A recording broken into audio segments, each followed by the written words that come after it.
Okay, guys. What we're about to do is we are going You gonna sing a song? to not sing a song. Oh. We are going to react To the Chosen Season 3 trailer. No, we already did that. Yeah, No, but we it- got a bunch of views, So so we're let's gonna do it again. No. Oh boy! Here Although I we go should have again. gone to see it in theaters and talk about it because people want to see us. Yeah, can we actually watch The Chosen? Yeah. Well, we probably I think we are. I think we're gonna do that. And it'd be a great place to start because it's around Christmas time and the pilot was like an Advent themed episode.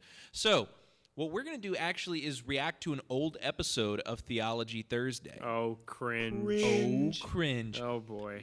This Do I say something dumb again? No. I mean, I don't know. I actually didn't listen to this one ahead of time. This was one we did around Thanksgiving time. Aww. And isn't that super cute? This was episode 63 of the podcast. This was during season 3. This was back before we were using video. So we just have some audio to listen to. We're not going to listen to the full episode. What we're going to listen to is about, a little less than 20 minutes. So it's still a good chunk. But for our listeners, this gives them a chance to hear an old episode. So basically the idea of this is a repeat of an old episode, but we're also going to get to add any commentary. We've done this a couple of times, because sometimes our views change and things change. But this is... So this is the commentary edition. Yeah. This is the podcast of the podcast. This is from the Theology Thursday Thanksgiving special from season 3. Wow. So who knows what's about to happen. I don't even remember what we talked about. I don't either. This could be bad. It's going to be about, like, pilgrims. We did. It is. It is about pilgrims? I know we did. Pirates, sorry. I know we did one episode where we talked about pilgrims, and it was a Thanksgiving episode. I think that's what this one is. Should Christians celebrate Thanksgiving? It's me. That's your voice.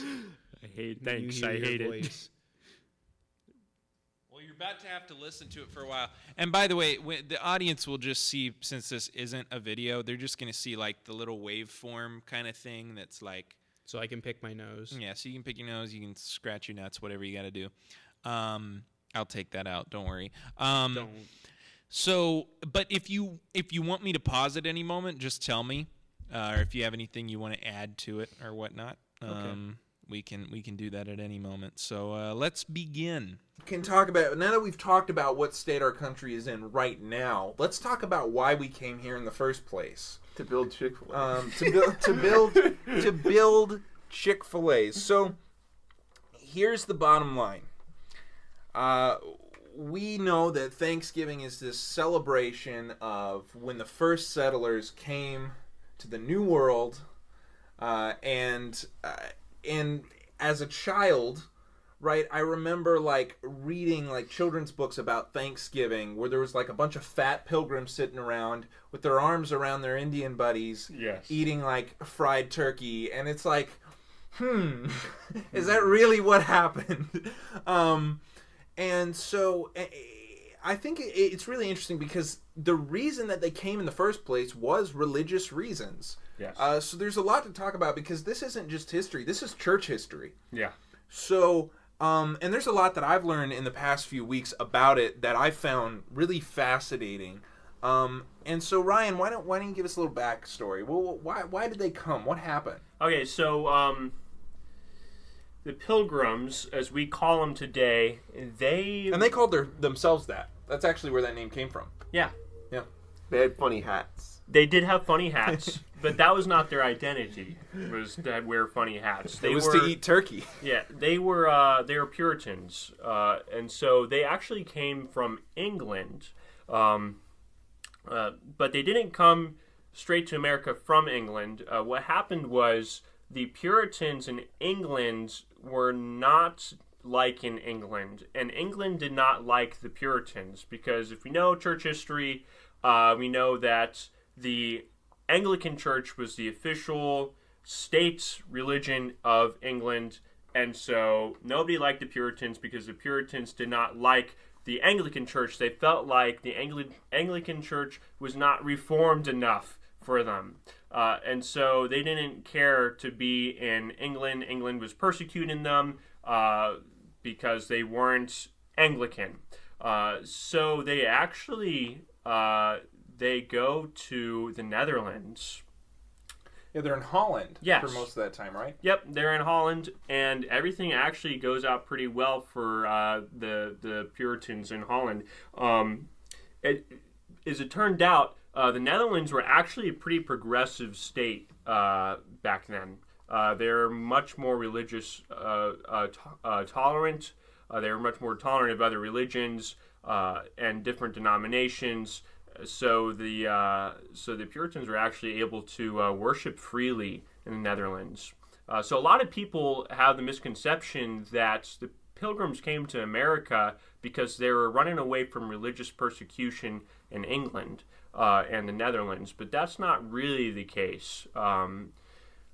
Because they didn't face any persecution in the Netherlands. They were allowed to freely worship. But there was a few problems with the Puritans in the Netherlands. The first problem was that they weren't really making enough money. So life was kind of rough for them in that respect. They kind of had crappy jobs. They weren't digging that too much. And it was kind of expensive to live there. So they're having money problems. And then the second reason was that, I guess, I find this kind of funny, the Netherlands were too progressive for them. They were allowed to freely worship, but that also meant that everybody else was allowed to freely worship whatever they wanted. Everybody else was kind of like, you could do whatever you want. People's heads are exploding right now because you're telling them they've heard, especially in like modern Christendom, that like they were fleeing for more religious freedom, but really they felt they had too much. Because everybody was like, you can do whatever you want, and the Puritans are like, this nation is wicked. We need to build a Christian school. So they're like, we can't go to England because the English don't like us because we're not Anglican. And we can't stay in the Netherlands because we're not making enough money, and this place is just too progressive for us. Yeah. And so they're like, well, why don't we just go to America? And that's literally what they did.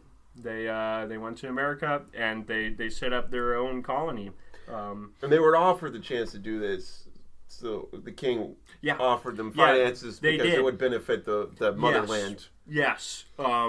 And so they did get like a charter from England to go to set up this colony in North America, which they did. They didn't land exactly where they wanted to. They're about 200 miles off course just because of weather problems. Well, and their journey was very fun too. Yeah. So there's one thing just about their time in Holland that I want to point out. There's actually a third reason that really was a motivating factor for them in coming to the New World, and it was surprisingly and ironically, as you watch the rest of the story unfold, but a big part of their original motivation for coming to the New World was actually to get the gospel to the native Indians.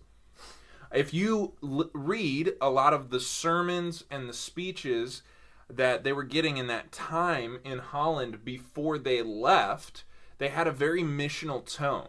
Yes. They wanted to bring the light of the gospel of Jesus Christ to the Indians, and it was kind of, there's even discussion about how, well, we don't have room for them here, so we got to go to them. And they'd be shocked by the population in America now. But so it's really interesting because I don't think I ever thought about that when I learned it, in the history books and a kid. It was actually, for them, it was kind of like they were going as missionaries, and that was something that they would come back to whenever things got hard. Yeah. The thing to understand about the Puritans is they're very religious minded. They weren't like other colonists who were motivated by money, although they did care about making money. That wasn't their motivation. Their motivation was their top motivation was their religion. I recommend reading Puritan writings. William Bradford was the guy who led the Pilgrims, and he wrote like a biography, or he wrote a history of their journey. I think it's called Of something. I don't know. I can't remember the name. Pilgrim Of the Pilgrim Ways. But he wrote basically the history of how they got to America and their time in their little colony. But if you just read what William Bradford wrote, he's very religious minded, and everything was from God. I recall there's a specific story in his writings where he talks about when they're on the Mayflower, and one of the sailors who was a Dutchman. He did not like the Pilgrims, and so this particular sailor made jokes about how he wanted to throw all the Pilgrims overboard by the end of the journey. He called them Bible thumping puke sacks. Right. So he didn't particularly care for them, and so the sailor gets sick and dies. He was the only one to die on the trip. He was the only one to die on the trip. And so they throw him overboard. And so William Bradford writes about this, as noting the irony in the situation, that he wished death upon the Pilgrims, yet he was the one cast into the sea. Yeah. One of the reasons he hated them so much is because most of them had never done extensive sea travel before, so they were literally puking all the time. And that's part of why puke sack was in the nicknames he got. So, I mean... But it was bad, too, because they talk about storms where the boat would lean so far over that the mast would dip into the water, and then it would go back the other way and dip into the other side and just keep going back and forth. Like, that's how rough their travels were, and they had nowhere to go. So, I mean, the boat was full of, feces and puke. And no Dramamine either. So, definitely, the Atlantic Ocean is crazy. And so, I mean, if you look at, videos today of, people big cargo ships sailing on the Atlantic Ocean and big crazy waves. Just imagine what it was like, that time ago. Also, originally it was supposed to be 2 boats, but the second boat sprung a leak immediately upon them supposed to be leaving. Right.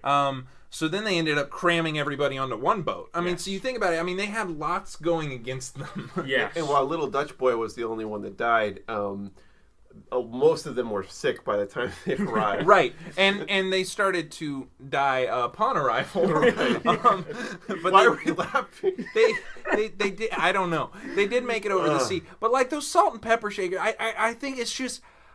Oh yeah. I always think about that. So we have those fat salt and pepper shakers from They Publix. were starving. I have the same thing. They were anemic, starving people. Yeah. Again, we're laughing to cope with that reality, but well, I mean, the difference between what we kind of portray it as in our paintings and the decorations and the little children's books and what actually happened is just so vast. And one of the things that we see that actually did happen was upon their arrival, they did actually befriend some of the Indians. Right, they didn't just come in guns blazing. Guns ablazing. This some is people our home think. now. that happened later. I mean, we think of the Spanish conquistadors. They did kind of come in guns ablazing, and so people have this misconception that all Europeans hated all Native Americans, just wanted all Native Americans dead or in slavery. That's not entirely the case. The original group that came really wanted to share the gospel with the Native Indians, and you see this love for the people before they even arrived to the land.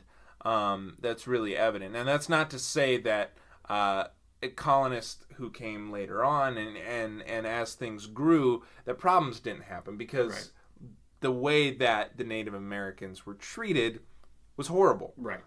And some really, really terrible things happened by people who claim to be religious, in the same way that slavery and all these other things throughout our history were motivated supposedly by religious reasons. And so it's kind of interesting to watch that throughout our history. But the original settlers, it's actually kind of a funny story how they met Squanto.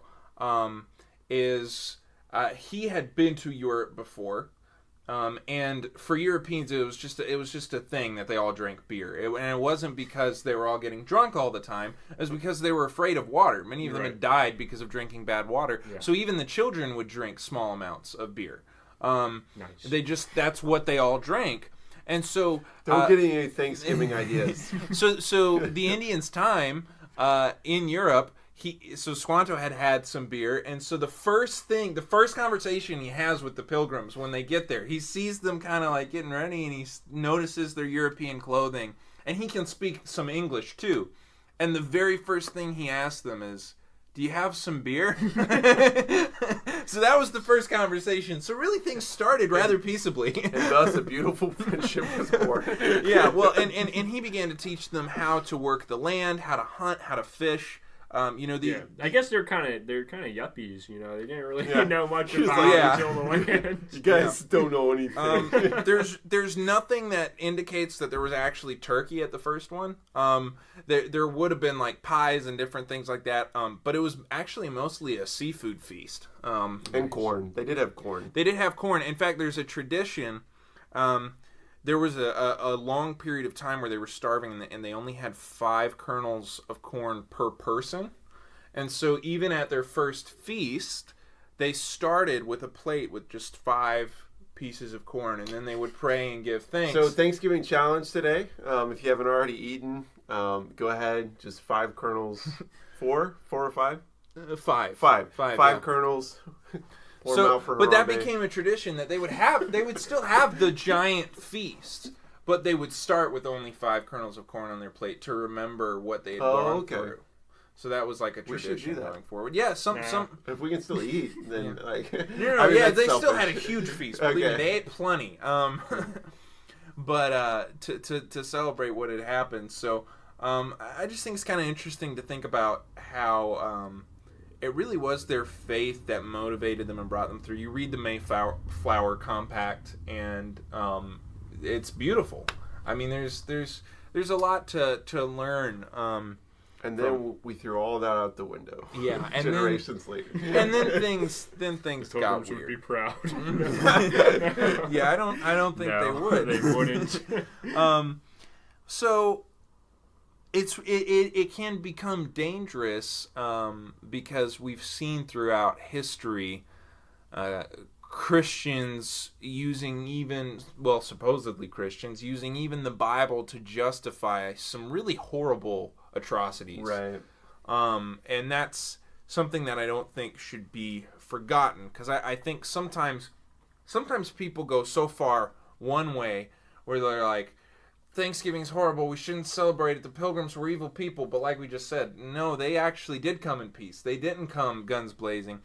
And then other people go so far the other way where they're like, all of our founding fathers were great, amazing people, and they did nothing wrong. Right. And the truth is kind of somewhere in the middle. Right. Well, and I think there's a great insight here, because I think a lot of people, especially today, as we're at least in America, as we're becoming increasingly post-Christian, there's this idea where people lump people of faith into this category of racism, and that there's a lot of socioeconomic and political factors that go into that association.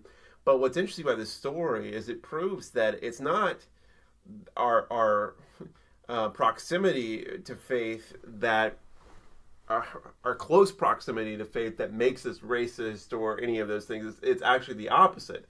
While they were truly faithful and actually had a relationship with Christ, there was this feeling of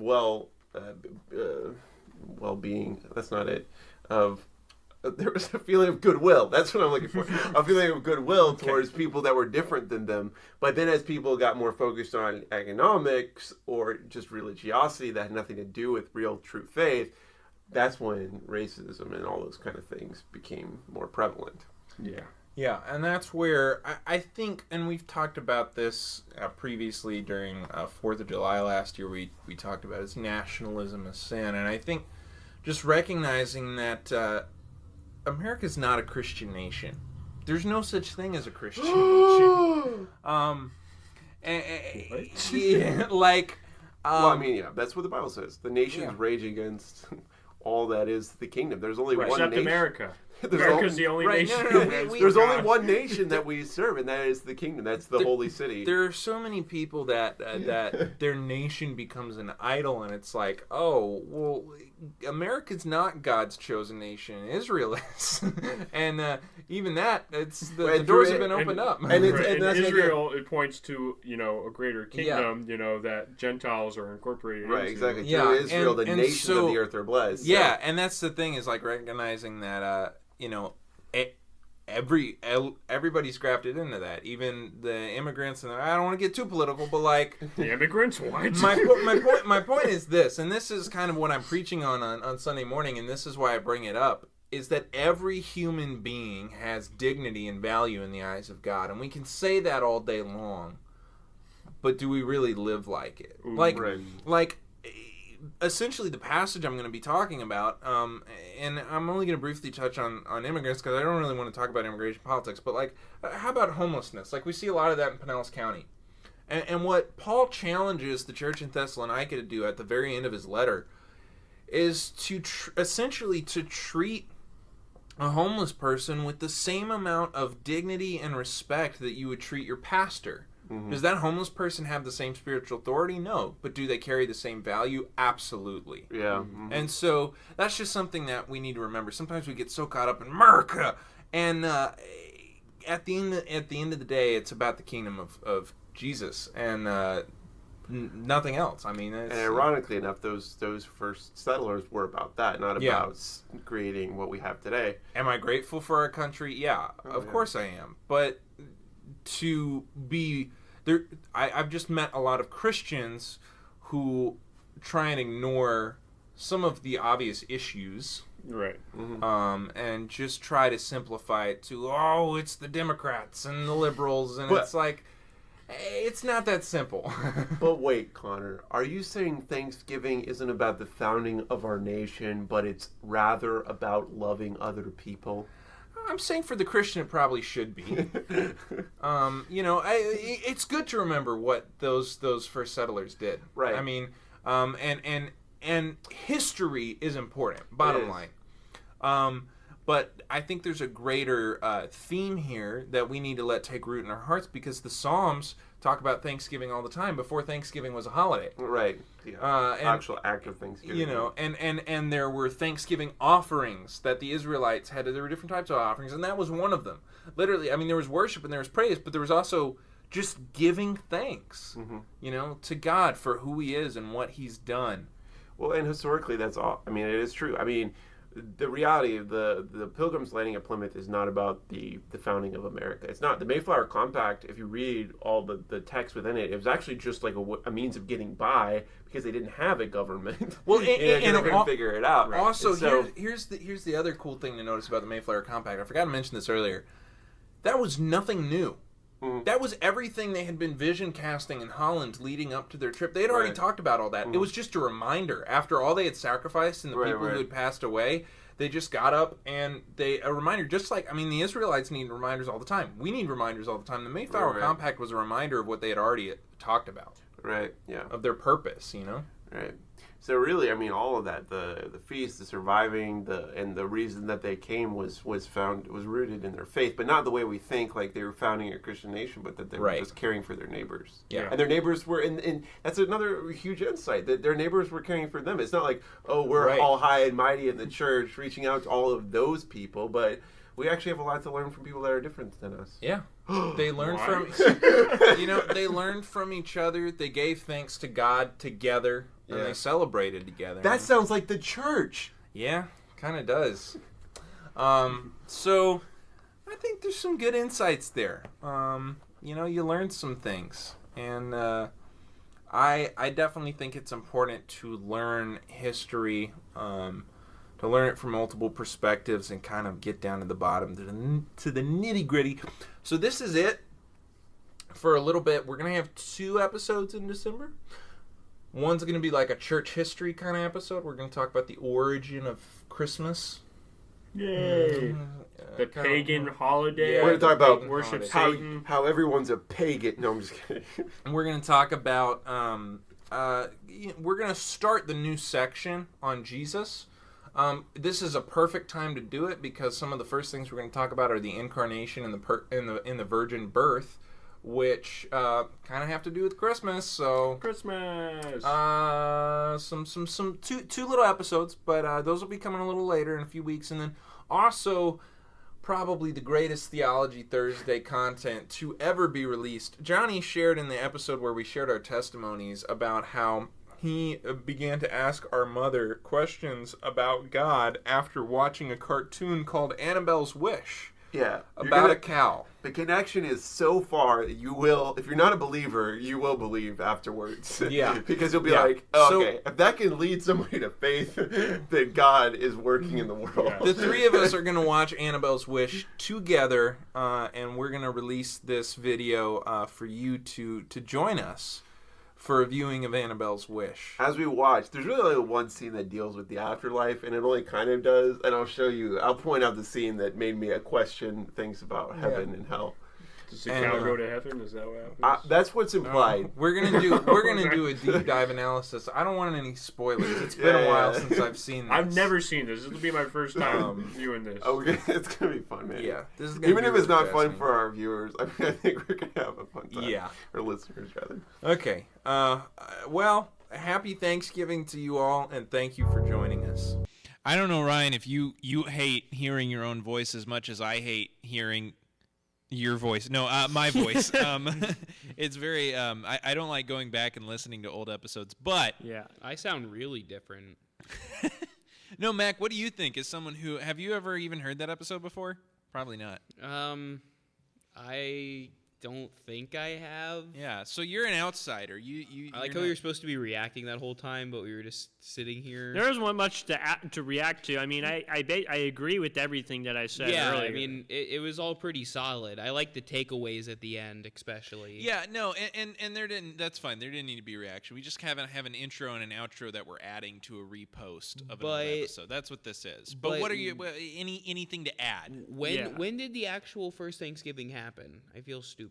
Well, they landed in 1620, but I don't think they had it until the following years. What happened to 1492? That was Christopher Columbus. Yeah, but so he was already there. Europeans had There are been already colonialists in America. Yeah, Europeans have been in the New World since 1492. Should have taken civics class. And so, I think a lot of people get all of that stuff confused. Yeah, so the Pilgrims were not even the first English settlers in the New World. Because we already had Jamestown, the Virginia colony, and actually that's where the Pilgrims were aiming for. They were aiming for Virginia. They missed, and they landed on Cape Cod, which I went to over in July. The Plymouth Rock that people like say that where the Pilgrims landed. That's not where they first landed. They landed on Cape Town. They landed on Cape Cod. The chips? Yeah, like the chips. But like right on the tip of Cape Cod, where Provincetown is, and you could go to a monument. I went to the monument. It's funny because Provincetown today is basically known as a gay colony. And when I went, that's its shtick is like everybody there is gay. And it's like, they have men's wear, they have women's wear, then there's like gay wear. You could go into like the stores and get all of your gay apparel. Sexy pilgrim outfits? No, there's no pilgrim outfits at all. It's just you're missing the opportunity. It's all geared towards, gay. Oh, okay. So I mean, it was neat to walk around, and I had forgotten about that until I got there. I'm like, I remember that this is where they all go. But that's the funny part too is it's also where the Pilgrims landed, and so I just have to imagine what the Pilgrims think about it now, and they're like, maybe they're rolling in their grave. I don't think the Puritans would have been a huge fan of that. They would not have. Yeah, but I might have rubbed some elbows. But I bet you felt right at home. It was fun. I had a fun time. But yeah, that's where the Pilgrims landed. That sounds pretty cool. Do you have any other thoughts you want to add to that discussion? Well, they landed, but they didn't live there for long term. They did end up going into Massachusetts. before it was called Massachusetts. How many people were at the first Thanksgiving? At least 3. That was a very educated answer. That sounds like you're Such- not telling me the full truth. That's right. That's not my full answer. I don't have a full answer. Now, there is around here, there's Jungle Prada, Mhm. which is also a location where some of the first Europeans landed. Well, that Because they went south and hit Florida. yeah, they there's no historical evidence to support that they actually landed there, but it is fun to think about. Yeah. They did. I do believe they did. Because I saw a float ship about. there. Yeah. I saw a boat there, and I'm like, that's probably the boat they took. They- It had a Jimmy Buffett sticker on it. They did. I do think they made it into the Boca Ciega Bay Okay. and Tampa Bay, but I don't think there's any evidence to suggest they actually landed there. But it is a cool little place to walk around. and Got there's a my tour there. tourist money, Yep. which was nothing because it's free to go. But yeah. That would have been in the 1500s. St. Augustine, if you've ever been to St. Yeah, Augustine, St. Augustine St. has a bunch Augustine's of that is stuff. the oldest European city in the New World. I believe 1540s. Whoa. When it dates back to. So that fort has been there since like the 1500s? Well, the Because I've fort. been to the fort. The fort has gone through renovations. The original fort would have been a wooden fort. Oh, okay. Yeah. I want to know when the fort that I went to was built because it still looks pretty old. Oh yeah, it is very old. It certainly is Several hundred years old. Yeah, I would say it's certainly pre 20th century, probably pre 19th century. I mean that. Whoa. Yeah, I mean I can't remember, but That's cool. yeah. History. Yeah. Did you ever go to the Pirate Museum in St. Augustine? I think so. I went to the Ripley's, believe it or not. Of course you did. That's the one museum I didn't go to in St. Augustine. Oh, you're missing The out. Pirate Museum is cool, and they have a shipwreck museum as They have well. that jail. They have the the old jail. jail. I don't think I went to the. They have jail. the Fountain of Youth. Yep, I did go to the fountain. I'm still aging And you're though. still too bad. They have George Street, which George Street is apparently the oldest street. still in operation street. Yeah, in the New World. I went on the ghost tour in St. Augustine. I also wanted to go to It I was also pretty went, cool. The lady had like a lantern and was like, "Ooh, there were pirates." Yes. I also went to a cheesecake restaurant. Factory? The Cheesecake Factory? Cheesecake No, Factory. not the Cheesecake That's where Factory. the Pilgrims landed at the The Cheesecake Factory. No, it's like this is like a house. It was like a Oh. cheesecake bakery. And it was fancy. You sit down and they bring you like a platter Oh, of that sounds sample cool. cheesecake. Yep. Yeah, I didn't do that. It was right next to a cemetery. Well, Yeah, I didn't do that. any closing thoughts on this topic of Thanksgiving and the Pilgrims? No. Be thankful. Yeah, Just like- that's a good thought. Just like the Pilgrims were thankful. And when they came together with people that they didn't want to get along with, they got along anyways. They were fat and satisfied. Just like you with your family this Thanksgiving. Mac, you said that in a way that sounded like you don't believe it's possible. Maybe I With think God, everything is I possible. think he's preaching to himself Yeah. there. If you sound like you're hyping yourself up. God bless you. Okay, we're gonna God bless wrap me. up here. Yeah. God bless you, Mac.